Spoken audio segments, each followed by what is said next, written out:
enoja contigo y te deja de hablar, los primeros 3 días es algo a toda madre. No te habla la señora, tú dices, ah, cabrón. Tampoco no, güey, hasta se te como cuando te bajas del avión que se te destapan los oídos. Ah, cabrón. Empiezas a oír los pajaritos y la chinga, todo oyes, güey. Porque antes no oyes nada más que eso, güey. Pero ya cuando, chingao, sí oigo yo bien, o sea, escucho a toda madre, güey. Los primeros 3, 4 días todo va bien. A la semana, porque los hombres somos dependientes 100% de las mujeres. A la semana tú ya quieres platicar, güey.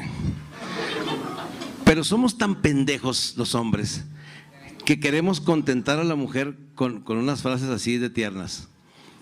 ¿Vas a seguir así, mamona?